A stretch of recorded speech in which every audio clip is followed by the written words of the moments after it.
So good morning guys. तो चलिए start करते हैं आज के यानी कि 13 दिसंबर के इंपॉर्टेंट करंट अफेयर्स को। तो इस प्रश्न में आपसे पूछ रहे हैं, मोस्ट इंपॉर्टेंट क्वेश्चन मार्क करना है एक। तो इसको क्या है प्रश्न, किसे अभी 33वां व्यास सम्मान से सम्मानित किया जाएगा? तो आंसर होगा पुष्पा भारती को। तो जानी मानी प्रसिद्ध हिंदी लेखिका है पुष्पा भारती और उन्हें साल 2023 के लिए व्यास सम्मान दिया जाएगा। ये 33वां व्यास सम्मान होगा जो इनको मिलेगा। और आप कह सकते हो उन्हें उनके उपन्यास यादें और यादें के लिए यह सम्मान मिलेगा।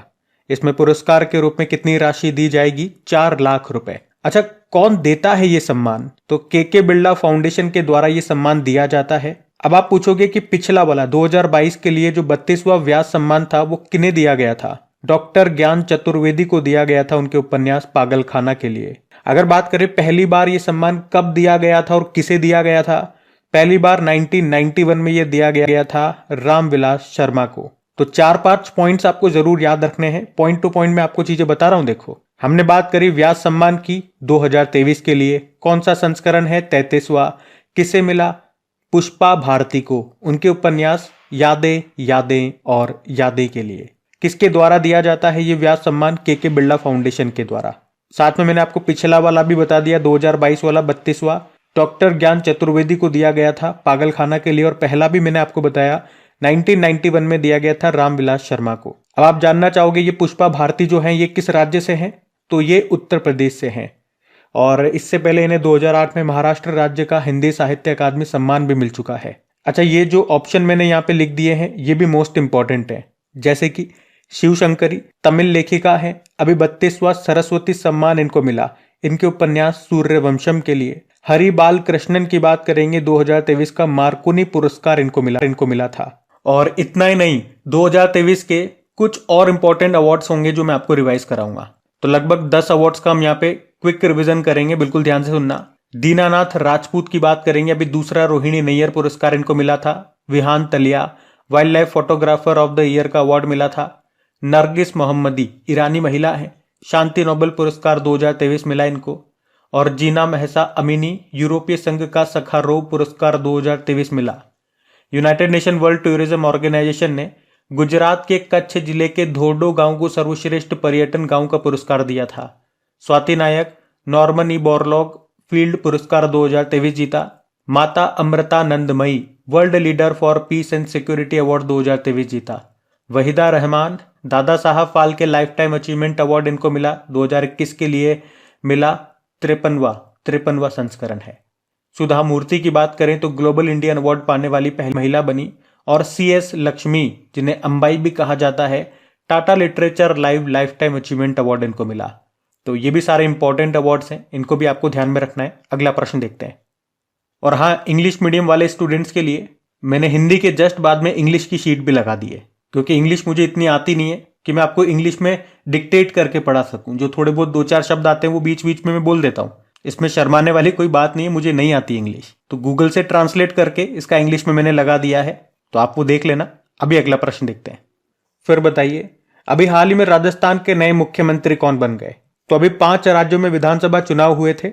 4 के बारे में हम पढ़ चुके हैं, ये 5वां बाकी था। अब यहाँ पे भी बन गए मुख्यमंत्री। एक बार मैं 5 आपको फिर से रिवाइज कराऊंगा, लेकिन पहले इनके बारे में जान लेते हैं। और अब राजस्थान वालों, आपके यहाँ पे बीजेपी का शासन आ चुका है और अब राजस्थान के नए मुख्यमंत्री बन गए हैं भजन लाल शर्मा। तो बस अब घर पे बैठो और भजन करो। तो इसको ऐसे ही याद रखना है। आपको पता है बीजेपी का एक मेन मुद्दा रहा है मंदिर, और मंदिर में क्या होते हैं? भजन होते हैं। तो भजन करो और मस्त रहो। भजन लाल शर्मा, ये एक ट्रिक बन गई है। ट्रिक बताइए मैंने, है ना? इसको सीरियसली मत ले लेना, है ना? यूं मत समझना मैं किस पे व्यंग मार रहा हूं। तो भजन लाल शर्मा राजस्थान के नए मुख्यमंत्री बन गए हैं। इनके अलावा 2 डेप्यूटी CM भी बने हैं, जिनके नाम दिया कुमारी हैं और प्रेमचंद बैरवा हैं। और वासुदेव देवनानी, इनको राजस्थान विधानसभा का स्पीकर चुना गया है। ये जो भजन लाल शर्मा है ये भरतपुर के रहने वाले हैं और जयपुर की सांगानेर विधानसभा से पहली बार विधायक चुने गए हैं। और अगर देखोगे तो व्यक्ति के रूप में ये राजस्थान के 14वें मुख्यमंत्री हैं। राजस्थान के पहले मुख्यमंत्री कौन थे? हीरालाल शास्त्री थे। पहले गवर्नर यहाँ के थे सरदार गुरुमुख निहाल सिंह। और राजस्थान की एकमात्र महिला मुख्यमंत्री रही हैं वसुंधरा राजे। अच्छा, भजनलाल शर्मा के पहले यहाँ पे कांग्रेस के मुख्यमंत्री थे अशोक गहलोत। राजस्थान के अब तक सबसे लंबे समय तक मुख्यमंत्री रहे हैं। तो राजस्थान के अलावा बाकी जो 4 राज्य हैं जहां पे अभी नए मुख्यमंत्री बने उनको भी रिवीजन करो। देखो मिजोरम की बात करें पहले तो जेपीएम पार्टी यानी कि वहां की लोकल पार्टी है जोरम पीपुल्स मूवमेंट, इसके मुख्यमंत्री बने थे कौन? लाल दुहोमा। तेलंगाना के बने थे कांग्रेस पार्टी आई है और यहाँ के मुख्यमंत्री बने रेवंत रेड्डी। छत्तीसगढ़ में हमने देखा, छत्तीसगढ़ एमपी और राजस्थान तीनों में बीजेपी है। छत्तीसगढ़ में विष्णु देव साय बने, मध्य प्रदेश में मोहन यादव बने और राजस्थान हमने देख ही लिया भजन लाल शर्मा। अब बात तो राजस्थान की है तो ये रहा मैप में राजस्थान। तो इसकी कैपिटल होती है जयपुर जिसे पिंक सिटी भी कहते हैं। मुख्यमंत्री अभी नए बन गए, हमने देखा बीजेपी के भजन लाल शर्मा। गवर्नर कौन है? कलराज मिश्र हैं। अच्छा, कलराज मिश्र की कुछ समय पहले एक बुक आई थी, इन्होंने एक बुक लिखी थी जिसका नाम है संविधान, संस्कृति और राष्ट्र। बाकी आप जानते हो अभी हमारे जो वाइस प्रेसिडेंट है जगदीप धनखड़ जी, उन्होंने बांध सुरक्षा पर अंतरराष्ट्रीय सम्मेलन का उद्घाटन किया था जयपुर में। और याद होगा अभी राजस्थान के उदयपुर कोफ्तागिरी मेटल क्राफ्ट को, बीकानेर की कशीदाकारी शिल्प को, बीकानेर के उदयपुर की बंदेज शिल्प को और राजस्थान के नाथद्वारा में बनाई जाने वाली पछवाई पेंटिंग को जीआई टैग मिला था। पहली प्रीमियर वॉलीबॉल लीग का आयोजन हुआ था जयपुर में जिसको जीता महाराष्ट्र ने। देश का पहला गिग वर्कर्स बिल पारित किया राजस्थान में और राइट टू साइट और राइट टू हेल्थ पॉलिसी को लागू करने वाला पहला राज्य भी बना राजस्थान। अभी राजस्थान हाईकोर्ट के चीफ जस्टिस कौन बने? ऑगस्टिन जॉर्ज मसीह और नंदनी गुप्ता, ये कोटा राजस्थान की हैं। मिस इंडिया 2023 का खिताब जीता इन्होंने। अच्छा, बोल्ड कुरुक्षेत्र एक्सरसाइज भारत और सिंगापुर के बीच में अभी हुई थी, ये राजस्थान में ही हुई। और अभी मिस्र के साथ, इजिप्ट के साथ हमने पहली बार एक्सरसाइज किया था साइक्लोन 1, ये भी राजस्थान में किया था। अभी राजस्थान के सीकर में लक्खी मेले का आयोजन हुआ था और अंतरराष्ट्रीय मरु फेस्टिवल का आयोजन होता है जैसलमेर में। ऊंट महोत्सव का आयोजन होता है बीकानेर में। मोदी जी ने, आपको याद होगा, राजस्थान के सीकर से यूरिया गोल्ड लॉन्च किया था। ये मृदा में, मिट्टी में सल्फर की कमी को दूर करेगा। और अभी याद रखना राजस्थान में टोटल नए जिले कितने हो गए हैं? तो 53 हो चुके हैं। पहले 19 बढ़ गए थे तो 50 हो गए थे, उसके बाद 3 और नए बन गए तो 53 हो गए। ये अपडेटेड डेटा है, ये ध्यान में रखना। राजस्थान का राजकीय पशु है चिंकारा और ऊंट भी। राजकीय पक्षी है गोडावन जिसे ग्रेट इंडियन बस्टर्ड भी कहते हैं। पुष्प है रोहिड़ा का और वृक्ष है खेजड़ी का। तो यहाँ पे राजस्थान के इंपॉर्टेंट करंट अफेयर्स जो अभी अपडेटेड वाले थे वो मैंने आपको कवर करा दिए, कुछ स्टैटिक भी कवर कर लिए, ध्यान रखना। ये अगला प्रश्न देखते हैं। फिर बताइए अभी हाल ही में पोलैंड के प्रधानमंत्री कौन बने हैं? तो आंसर होगा डोनाल्ड टस्क। अच्छा, पोलैंड देश की संसद को क्या कहते हैं? सेजम, जिसने अभी डोनाल्ड टस्क को अपना प्रधानमंत्री चुना है। क्योंकि पोलैंड के जो अभी तक वर्तमान में प्रधानमंत्री थे माट्यूज मोराविकी, वे संसद में विश्वास मत हार गए। तो अब याद रखना है पोलैंड के नए प्रेसिडेंट का नाम डोनाल्ड टस्क है। डोनाल्ड ट्रंप से याद आ जाएगा जो कि अमेरिका के पूर्व राष्ट्रपति थे, ये डोनाल्ड टस्क है। अब पहले आप मैप में देखो, ये रहा पोलैंड, कैपिटल होती है इसकी वॉर्शो, करेंसी है जिलोटी। प्रधानमंत्री आपने कहा डोनाल्ड टस्क हो गए और प्रेसिडेंट है आंद्रेज डूडा। अच्छा, एक फेमस टेनिस प्लेयर आपको याद आएंगी पोलैंड से, मैं बात कर रहा हूं ईगा स्विटेक की। अभी काफी न्यूज में है ये। एक तो आपको याद होगा 2023 में फ्रेंच ओपन में वुमेन सिंगल का टाइटल इन्होंने जीता था। अभी आपने पढ़ा था 2023 की जो टेनिस रैंकिंग आई थी उसमें महिलाओं के रैंकिंग में ये टॉप पर है। और इन्फोसिस ने अपना ग्लोबल एम्बेसडर 2 टेनिस प्लेयर को बनाया था ना, उसमें से एक तो यही है और दूसरे कौन है? राफेल नडाल हैं, वो स्पेन के हैं। बाकी देखो ऑप्शन में अगर आप देखोगे तो याद आएगा एंड्री राजो एलिना, ये मेडागास्कर के प्रेसिडेंट बने। और डेविड कैमरन, ये भी ब्रिटेन के नए विदेश मंत्री बने। रॉबर्ट फिको स्लोवाकिया के प्रधानमंत्री बने थे। तो ये भी इंपॉर्टेंट है, ध्यान में रखना। अगला प्रश्न देखते हैं। चलो फिर बताओ अभी हाल ही में अंतरराष्ट्रीय मानवाधिकार दिवस कब मनाया गया? International human right day. तो आंसर होगा 10 दिसंबर को। तो हर साल 10 दिसंबर को अंतरराष्ट्रीय मानवाधिकार दिवस के रूप में मनाया जाता है। इस बार ये 75वां अंतरराष्ट्रीय मानवाधिकार दिवस मनाया गया। थीम क्या है? सभी के लिए स्वतंत्रता, समानता और न्याय। अच्छा, आपको याद है United nation human right council, इसकी स्थापना हुई थी 2006 में और इसका हेडक्वार्टर है जेनेवा स्विट्जरलैंड में। अच्छा, मेरे एक प्रश्न का उत्तर दो। अभी United nation human right council का जो नॉनसेन रेफ्यूजी अवार्ड है 2023 के लिए, ये किसे दिया गया? बाकी भारत में राष्ट्रीय मानवाधिकार आयोग के अध्यक्ष हैं अरुण कुमार मिश्रा और राष्ट्रीय मानवाधिकार आयोग का गठन कब हुआ था? 12 अक्टूबर 1993 में। ये जो मैंने अभी आपसे प्रश्न पूछा इसका उत्तर दो। बाकी मैं तो उत्तर दूंगा अभी आपको, पहले उससे पहले हम अभी दिसंबर के जो इंपॉर्टेंट डेज अभी तक हम मना चुके हैं वो पहले मैं आपको रिवाइज करा देता हूं। देखो 1 दिसंबर को वर्ल्ड एड्स डे था, बीएसएफ ने भी स्थापना दिवस मनाया और नागालैंड का भी स्थापना दिवस होता है वैसे। 2 दिसंबर को 3 दिन मनाए, राष्ट्र प्रदूषण नियंत्रण दिवस, विश्व कंप्यूटर साक्षरता दिवस और अंतर्राष्ट्रीय गुलामी उन्मूलन दिवस। 3 दिसंबर को अंतर्राष्ट्रीय दिव्यांगजन दिवस मनाया। 4 दिसंबर को भारतीय नौसेना दिवस था। 5 दिसंबर को वर्ल्ड सॉइल डे और अंतर्राष्ट्रीय स्वयंसेवक दिवस इंटरनेशनल वॉलंटियर्स डे था। 7 दिसंबर को अंतर्राष्ट्रीय नागरिक उड्डयन दिवस और सशस्त्र सेना झंडा दिवस था। फिर 9 दिसंबर को अंतर्राष्ट्रीय भ्रष्टाचार विरोधी दिवस था और अभी 10 दिसंबर को विश्व मानवाधिकार दिवस मनाया। 11 को हमने अंतर्राष्ट्रीय पर्वत दिवस के रूप में मनाया और यूनिसेफ डे भी होता है वैसे 11 दिसंबर को ही। तो ये दिसंबर के अभी तक के इंपॉर्टेंट डेज हैं, इनको ध्यान में रखना। अगला प्रश्न देखते हैं। अच्छा, एक प्रश्न मैंने आपसे पूछा था कि United nation human right council का नॉन-सेंट रेफ्यूजी अवार्ड 2023 किसने जीता? तो आंसर होगा अब्दुल्लाही मायरे। ये सोमालिया के हैं, नाम याद रखना इंपॉर्टेंट है। अब देखते हैं अगला प्रश्न। चलो फिर बताओ, अभी हाल ही में किसे कर्मवीर चक्र पदक 2023 और रेक्स कर्मवीर ग्लोबल फेलोशिप से सम्मानित किया गया? तो आंसर होगा डॉक्टर हेमाचंद्रन रवि कुमार।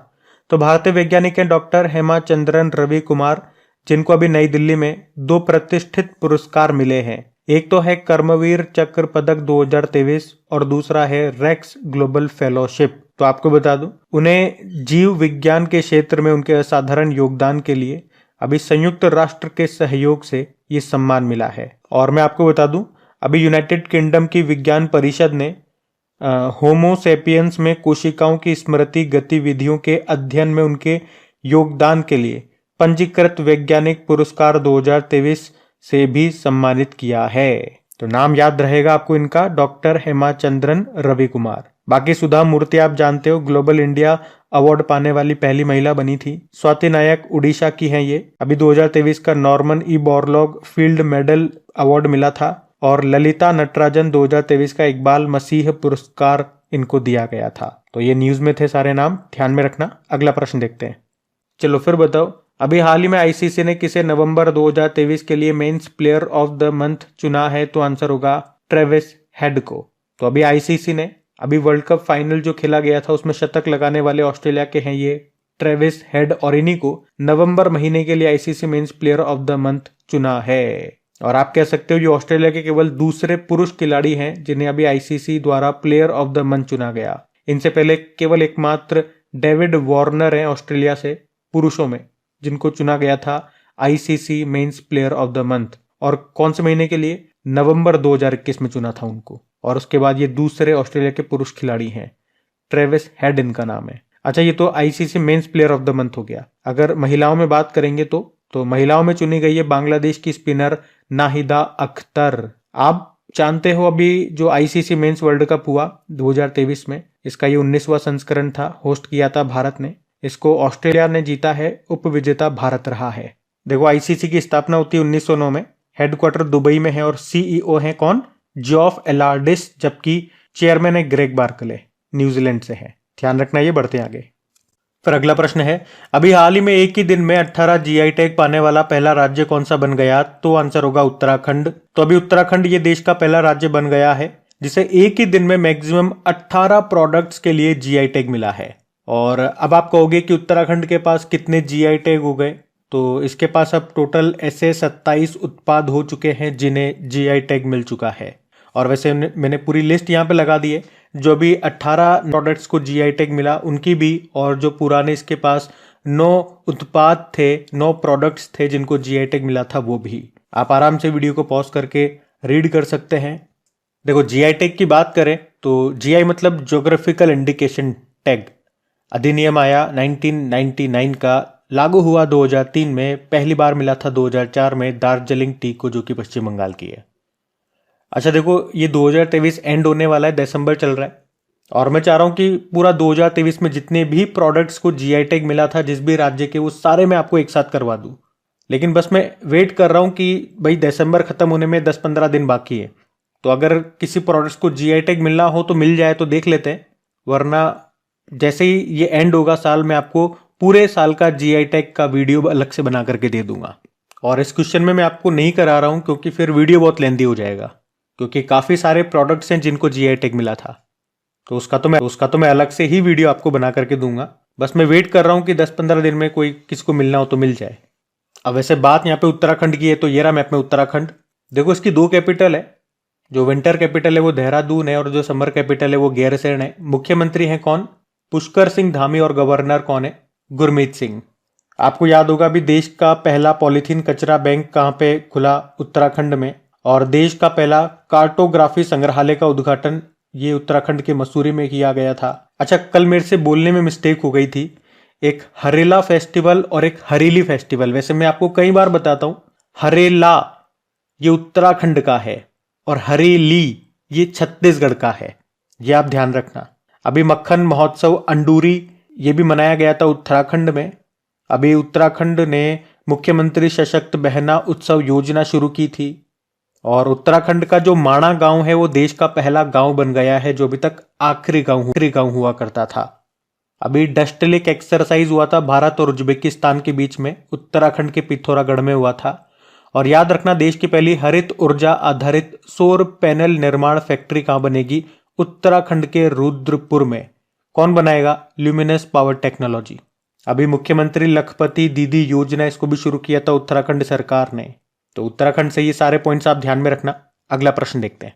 चलो फिर बताओ, अभी हाल ही में किसे इटली के द ऑर्डर ऑफ मेरिट सम्मान से सम्मानित किया गया? तो आंसर होगा कबीर बेदी को। तो इंडियन एक्टर हैं ये कबीर बेदी, जिनको अभी इटली के सर्वोच्च सम्मानों में से एक the order of the merit से सम्मानित किया गया। कबीर बेदी, इन्होंने भारतीय फिल्मों के अलावा इटालियन फिल्मों में भी काम किया है। तो अब आराम से समझ में आ रहा होगा आपको कि क्यों दिया गया होगा इनको ये सम्मान। इन्हें कला के क्षेत्र में, फिल्म इंडस्ट्री में उनके योगदान के लिए उनको ये सम्मान मिला है। आप जानते हो VR ललितांबिका, अभी फ्रांस का सर्वोच्च सम्मान मिला था इनको, जिसको कहते हैं Chevalier of the Legion the honour.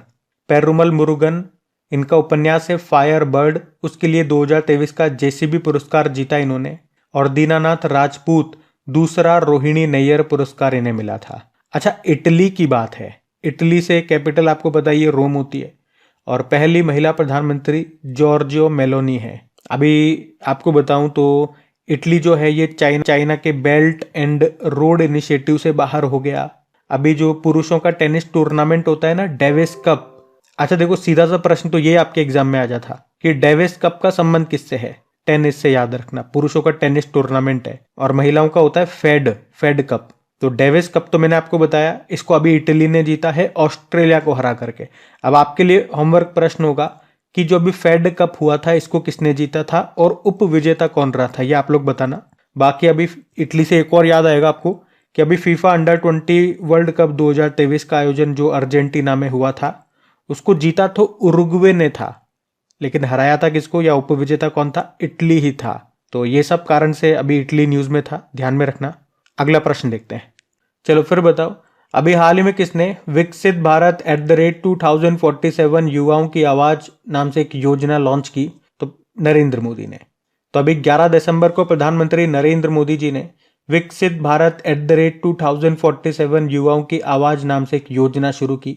इस योजना का उद्देश्य क्या है? भारत की आजादी के 100 साल पूरे होने पर देश को विकसित राष्ट्र बनाना। और इस लक्ष्य को पूरा करने के लिए युवाओं की भागीदारी के लिए देश भर में वर्कशॉप्स भी आयोजित की जाएंगी।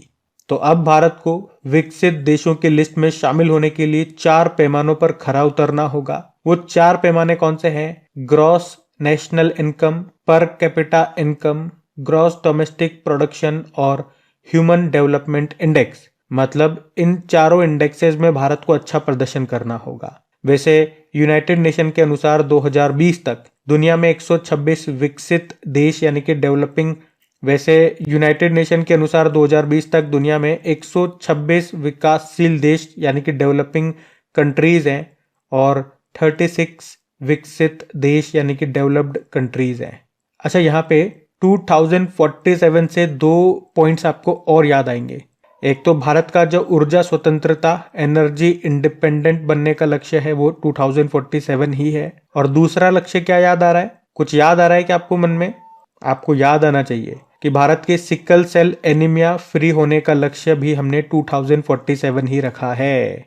अच्छा चलो, यहाँ पे अभी 2023 की टॉप 10 इंपॉर्टेंट योजनाओं को मैं आपको रिवाइज कराऊंगा। और इस तरह से हर बार मैं योजनाएं आपको रिपीट कराता हूँ, रिवाइज कराता हूँ, लेकिन आज मैं नए योजनाओं की शीट लेकर के आया हूं।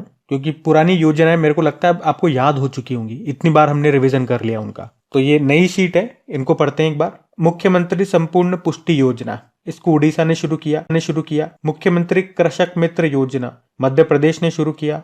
मुख्यमंत्री ग्रामीण आवास न्याय योजना छत्तीसगढ़ ने शुरू किया। मुख्यमंत्री अल्पसंख्यक उद्यमी योजना बिहार ने शुरू किया।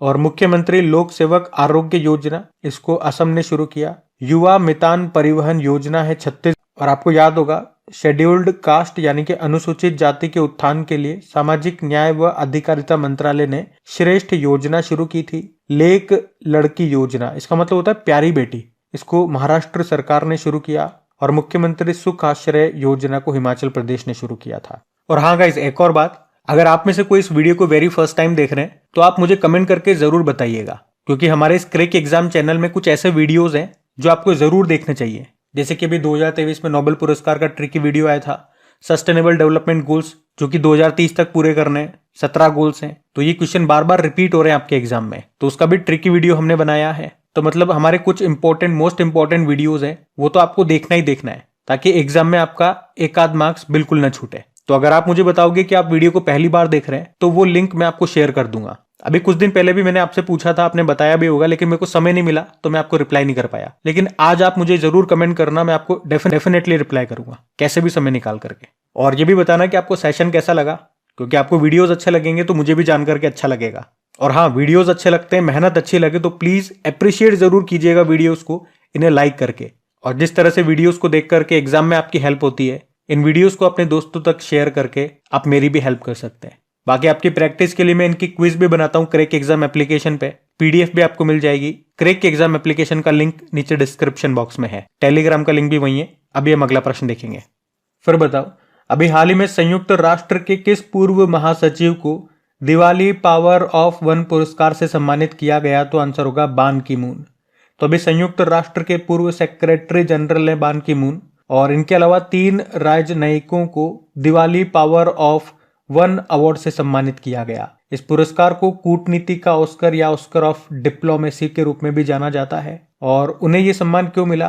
तो सभी के लिए एक शांतिपूर्ण और सुरक्षित दुनिया बनाने में उनके निस्वार्थ योगदान के लिए उनको ये सम्मान दिया गया। बान की मून तो नाम आपने जरूर सुना होगा। ये यूनाइटेड नेशन के 8वें महासचिव थे, सेक्रेटरी जनरल थे, सन 2007 से लेकर 2016 तक रहे। और कुछ समय पहले इनकी एक ऑटोबायोग्राफी भी आई थी, जिसका नाम भी मैं आपको बता दूं, resolved uniting nation in a divided world. अच्छा, यूनाइटेड नेशन में भारत की स्थायी प्रतिनिधि कौन है, परमानेंट रिप्रेजेंटेटिव? तो रुचिरा कंबोज है। अभी वर्तमान में वैसे यूनाइटेड नेशन के सेक्रेटरी जनरल कौन है? एंटोनियो गुतेरेस है, ये पुर्तगाल से हैं। कभी एग्जाम में अगर आपसे पूछ लेना कि यूनाइटेड नेशन के पहले जो सेक्रेटरी जनरल महासचिव थे वो कौन थे, तो उनका नाम है ट्रिग्वी ली। ये नॉर्वे से थे। यूनाइटेड नेशन की स्थापना होती है 1945 में, न्यूयॉर्क में इसका मुख्यालय है। तो गाइज, ये था आज का आपका करंट अफेयर्स का सेशन। उम्मीद करूंगा सेशन पसंद आएगा। एक बार फिर से याद दिला रहा हूं, अभी भी आपने वीडियो को लाइक नहीं किया अब तो सेशन खत्म हो गया। लाइक कर देना यार, बस एक छोटा सा क्लिक ही करना है आपको। आपके सिर्फ एक वीडियो को टच करने से मैं काफी मोटिवेटेड फील करूंगा, और उसका इफेक्ट आपको वीडियो के कंटेंट में, मेरी मेहनत में नजर आएगा। चलो अभी कल के करंट अफेयर्स का भी क्विक रिवीजन करते हैं, फिर सेशन एंड करते हैं। तो पहला प्रश्न आपसे पूछा था, मध्य प्रदेश के मुख्यमंत्री कौन बने? मोहन यादव। फिर पूछा, भारत और किस देश के बीच में विनबैक्स एक्सरसाइज हुआ? भारत और वियतनाम के बीच में। फिर पूछा, माउंट मेरापी ज्वालामुखी में विस्फोट हुआ कहां पर है? इंडोनेशिया। फिर पूछा, 27वां अंतरराष्ट्रीय निवेश सम्मेलन 2023 का मेजबान देश कौन सा है? भारत है। फिर पूछा, विष्णुदेव साय ये किस राज्य के मुख्यमंत्री बने? छत्तीसगढ़। वैश्विक जलवायु परिवर्तन प्रदर्शन सूचकांक में भारत कौन से स्थान पे रहा? 7वें स्थान पे। अंतरराष्ट्रीय पर्वत दिवस कब मनाया? 11 दिसंबर। 2023 के अंत में एटीपी रैंकिंग में टॉप पे कौन है? पुरुषों में नोवाक जोकोविच है, तो महिलाओं में इगा स्विटेक। किस राज्य ने महालक्ष्मी योजना शुरू की? तो तेलंगाना। और आखिरी प्रश्न था, भारतीय नौसेना अकादमी केरल में आयोजित सेलिंग रेगाटा का एडमिरल कप 2023 का विजेता कौन है? तो आंसर होगा इटली। अब कल का होमवर्क प्रश्न देखते हैं और सेशन एंड करते हैं। तो कल की वीडियो में पूछा था, पहली बार किसने इस्लामिक बैंकिंग शुरू की? तो आंसर होगा रशिया। आप सभी ने प्रश्न का बिल्कुल सही उत्तर दिया। अब ये आज का आपका होमवर्क प्रश्न।